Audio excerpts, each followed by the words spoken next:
A swipe, a click, and peace of mind. This mobile data security app, Tigo Backup, is the brainchild of Tanzanian entrepreneur Godfrey Magila. He founded his software and security auditing company Magila Tech 5 years ago and now employs 14 people, and he's worth around $4 million. Godfrey is part of Africa's booming technology sector.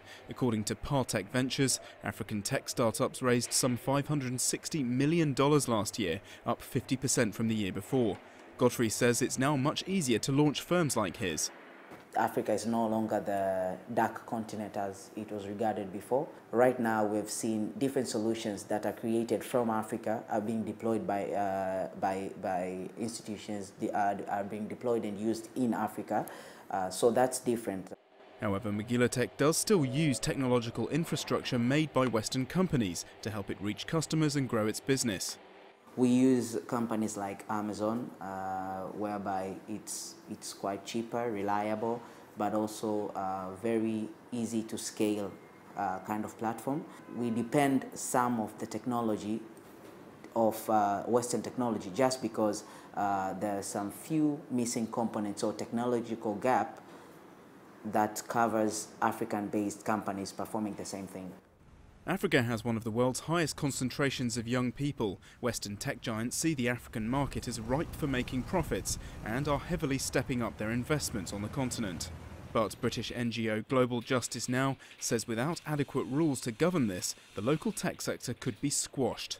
Measures being considered at the World Trade Organization could mean developing nations are forced to accept e-commerce terms stacked in Western firms' favor. Unfortunately, at the moment, the kind of rules that are being discussed would mean those companies wouldn't even need a local presence of any sort in that country. They would simply be making profits from that country with the people of that country who are sharing their data, often for free, as we know,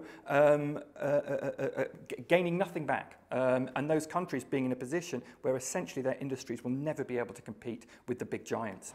Lobbyists for those big giants say that forcing tech companies to store data locally is actually bad for developing economies, as domestic businesses can't benefit either from the most efficient services. But campaigners insist that data localization is a powerful tool for African governments to make foreign firms play fair.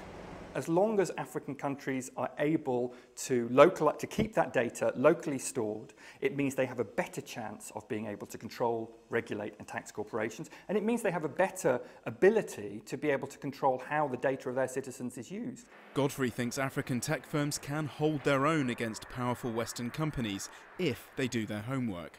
The intellectual property would still be yours. I mean, you just created a solution, you've just placed it in the infrastructure, you have full controls, there are terms and conditions in the business engagements that you would enter. So if someone agrees to those terms and conditions, it definitely means you're fine with it. As the debate over e-commerce and data rules continues, tech pioneers like Godfrey show that Africa's creative confidence can only grow stronger. Paul Barber, CGTN, London.